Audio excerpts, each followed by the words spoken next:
Saludos desde Atlanta, Georgia, en los Estados Unidos. Soy Goyo, uno de los presentadores de No Te Rindas Intermediate English. Y hoy cumplimos el episodio número 60 de este podcast. Y quiero agradecer a todos nuestros oyentes y todo el apoyo que nos han dado. Y vamos a presentar de nuevo el episodio más popular de este show, lo cual es episodio 10 acerca de la palabra do. Saludos a todos y que disfruten del episodio y estamos en contacto. Si tienes alguna duda o sugerencia sobre el show, por favor, mándanos un email por questions@noterrindaspodcast.us. Welcome to Listen, Smile, y No Te Rindas, a podcast for Hispanohablantes in conversational American English, hosted by me, Gabe, Gabriel, and my brother, Greg, Goyo. Somos los hijos orgullosos de un mexicano, but English is obviously our first language. Thanks for listening as we help you improve your English in a relaxed, friendly space. Well, Greg, how are you? What's happening in the world this week? The price of gas is crazy. Inflation is crazy. Yes, we drove by a gas station and I saw that diesel gas was $5.45. And I told my daughter that this is what gas always costs in England, but it should not cost that much here in the U.S. It's true. We don't pay as much of a tax to support our infrastructure and trains and stuff like that. So it's just profit, man. It's just profit. Now, this is kind of a curious fact about me. I drive an electric car. I don't buy gas, but my wife does, and my son does. He has his own car. He was just complaining to me yesterday that the money that he earns at his job, so much of it is going to gas and then, of course, insurance, which is another topic. So this is a big day for us. This is episode 10 of our podcast. And we are so excited to have made it this far. And thank you for listening to us, as always. Today, we're going to talk about the word do. You know the word do, and you know the word make are hacer in Spanish. And you probably struggle as a listener, as a student of English, with the difference between do and make. I know I've heard friends who are speaking English as their second language struggle with that. So we're going to dedicate ourselves to the word do today, and then we'll have another episode later about the word make. All right. As normally we do, we're going to go over 4 key vocabulary words that might be unfamiliar and will be useful in understanding today's episode. So the first that has to do with today's episode is to do the dishes. To do the dishes. And that is fregar los trastes o lavar los platos, entre otras expresiones. We also are going to be talking about homework. Homework is la tarea or los deberes.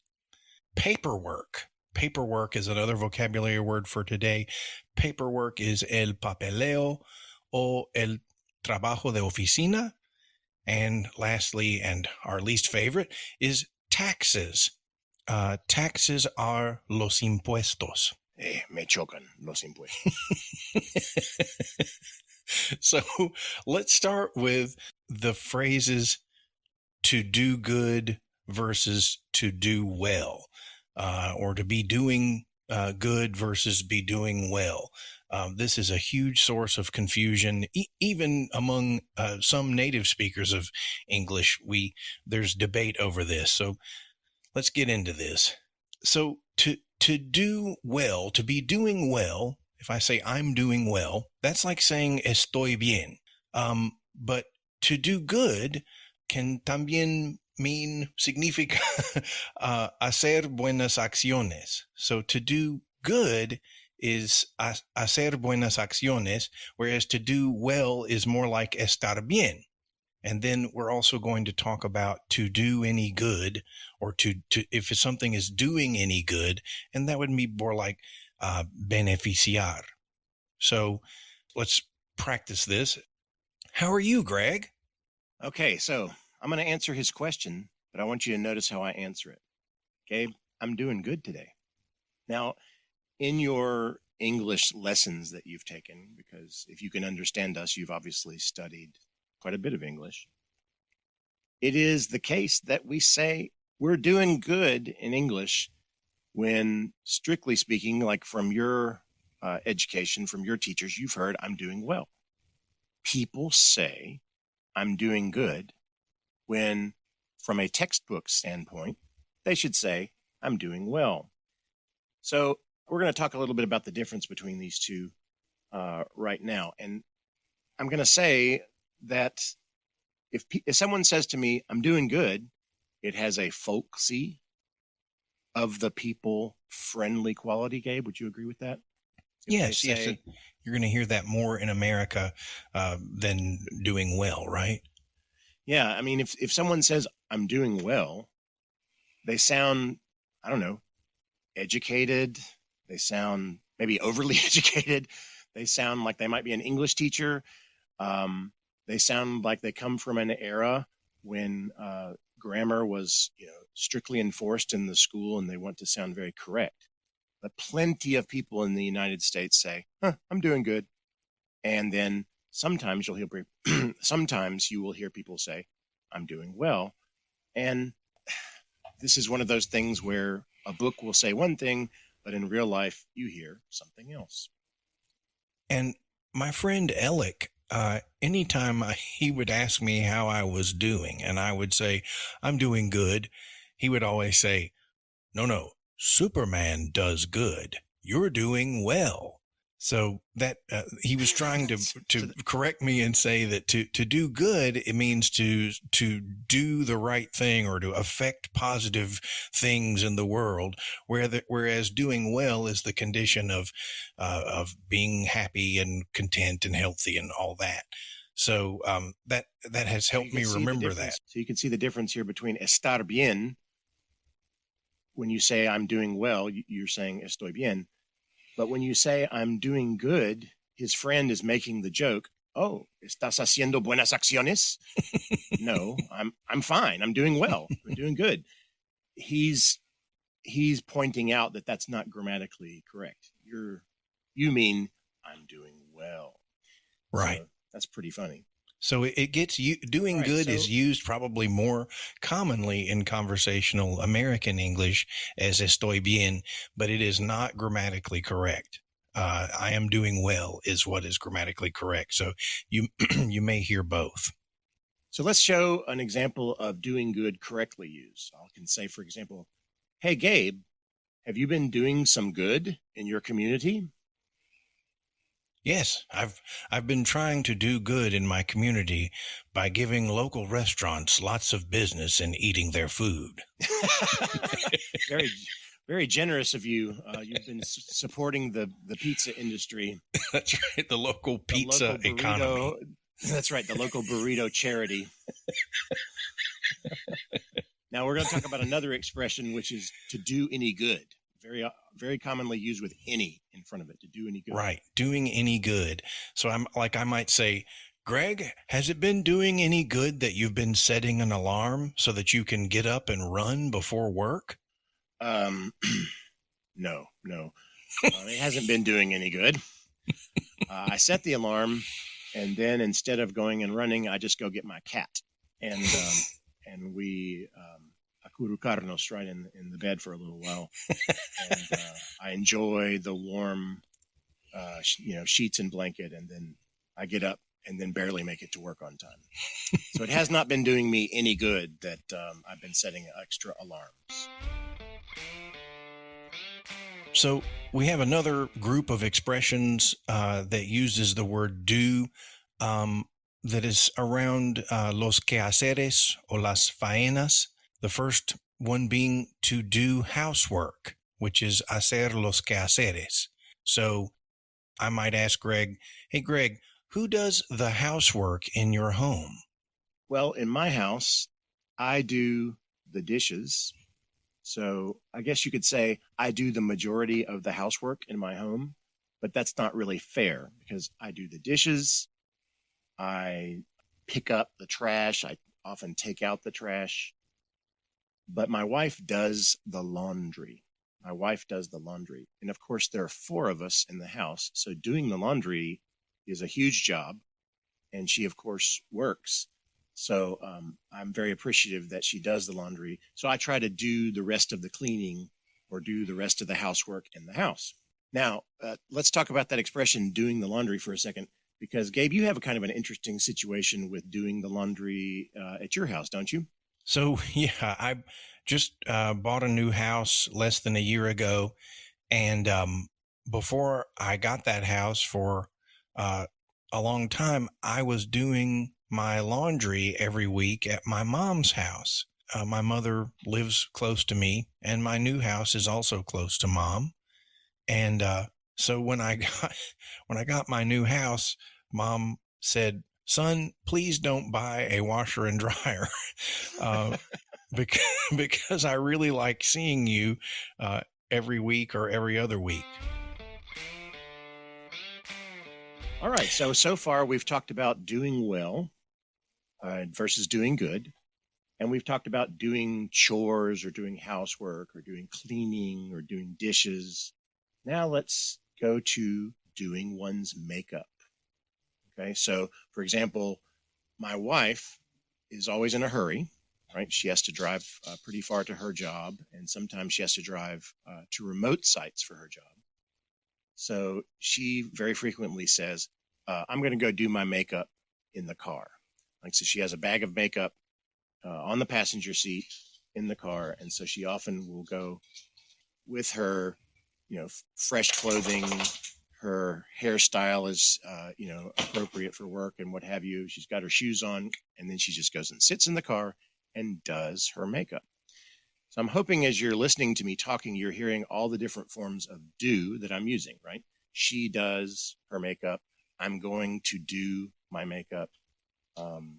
She is doing her makeup. Now, you've studied all of these forms, right? You know that they're called the progressive, or they might be called the preterite. But I want you to listen to how I'm using them, and hopefully they stick in your brain. So one more time, my wife says, I'm going to go do my makeup in the car. Right.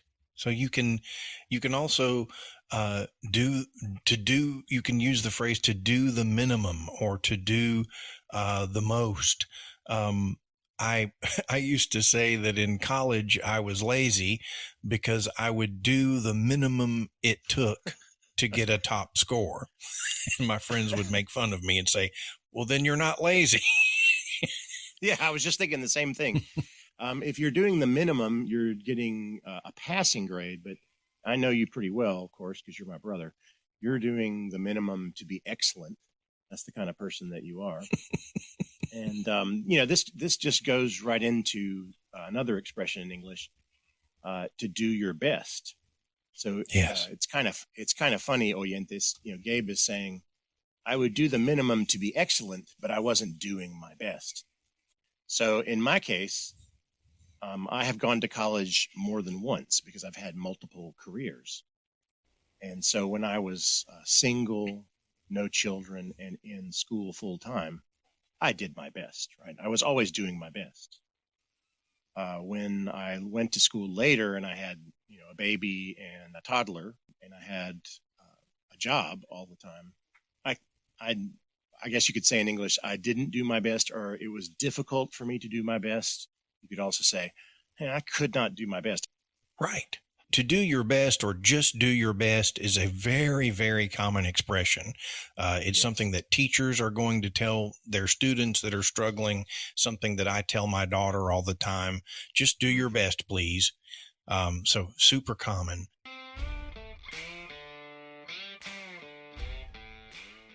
And this leads us also to the other really popular term. I know in Mexico, for example, they do a lot of this, and that's to do homework. Yes, sir. So doing homework is really, really a source of anguish and pain and misery in my house, because one of my children is still in school, and getting him to do his homework is tough. Nicholas, go do your homework. Nicholas, are you doing your homework? Have you done your homework? No, I haven't. No. Hey, do your homework. I just all the time excuses. What about in your house, Gabe? It's pretty much the same, yeah? Pretty similar. Ella, have you done your homework yet? Why are you on the computer looking at that? You haven't done your homework. Yes, the king of distractions nowadays, of course, is the computer, the YouTube, the TikTok video. These keep my children from doing their chores and doing their homework. Now, the equivalent of that hassle for adults is to do the paperwork, right? Oh, we have to do paperwork in daily life. One of the things that people hate, as far as the customers that I help at my job, is they hate having to send in paperwork by snail mail. What's because snail mail is like having mail carried by the postal carrier.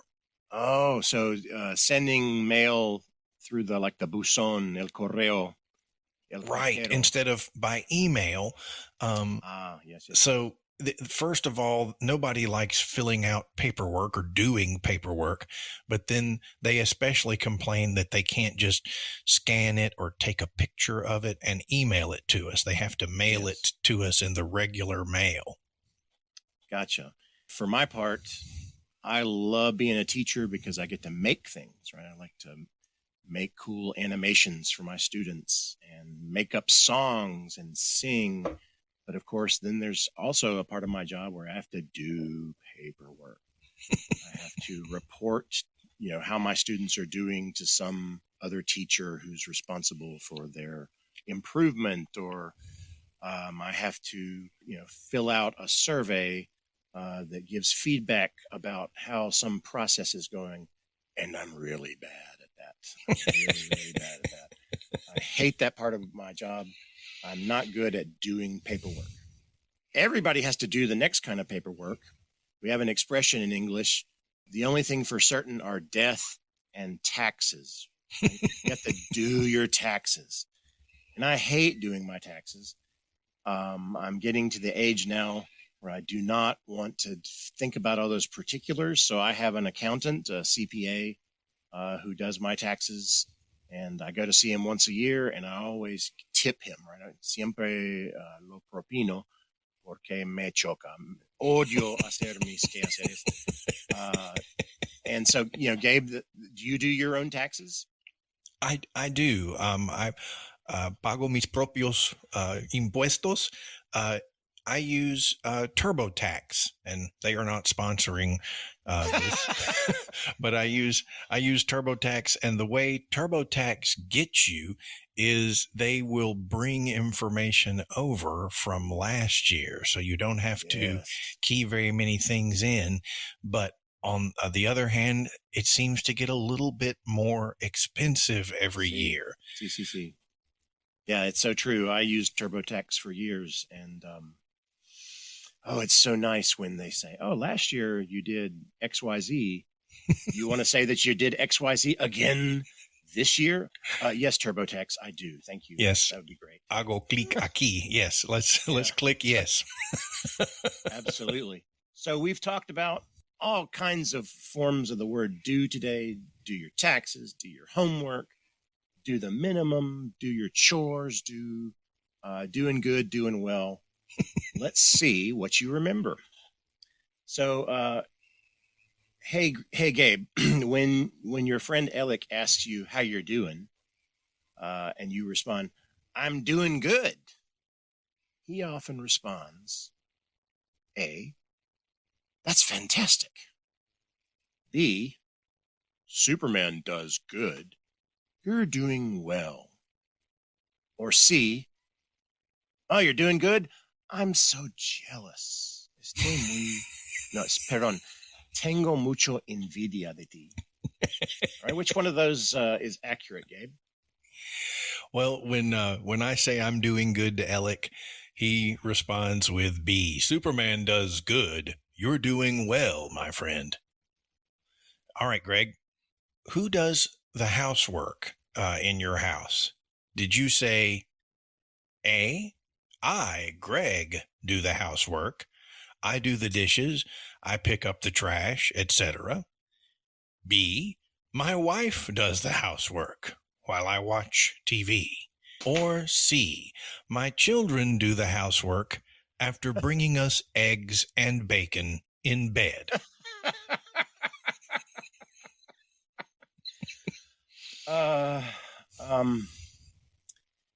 So let's see.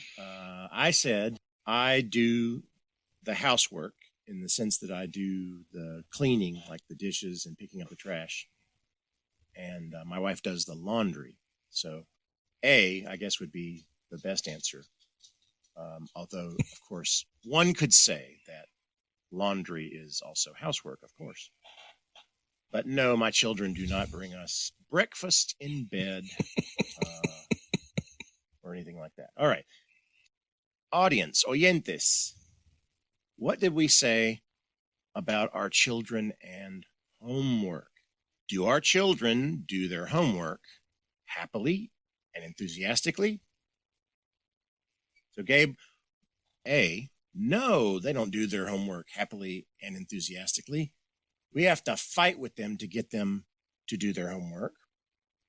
Or B, they don't do their homework because they're busy doing housework. They're busy cleaning. Or C, yes, they love to do their homework and then they blog about it. Something would be terribly wrong if the answer were C. So Yes. The answer, of course, is A. We have to fight with them to get them to do their homework. And it's a constant fight.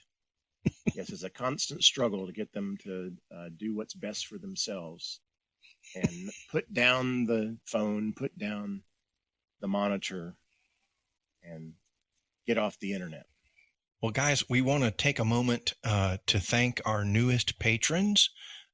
So we want to thank Alex and Frenchie. I want to thank Alex and Frenchie this week. If you would like to become a patron and support this project, please visit our Patreon page at www.patreon.com/No Te Rindas Podcast. We also have a website that we'd love for you to go look at. It's noterrindaspodcast.us. You can find a link there to buy us a coffee if you think we deserve that. You can check out our blog and our video and readings, lecturas links. We've collected some things for you to read and watch that we think are intermediate in their level of English that will help you acquire more vocabulary. And you can find out more about us. We have some biographical information about your hosts, Greg and Gabe. That's right. And if you would like to have some opportunities to review some of this material, a great way to do that is with our Twitter account and Facebook page. So on both Twitter and Facebook, we are at No Te Rindas ENG. Again, that's at No Te Rindas ENG.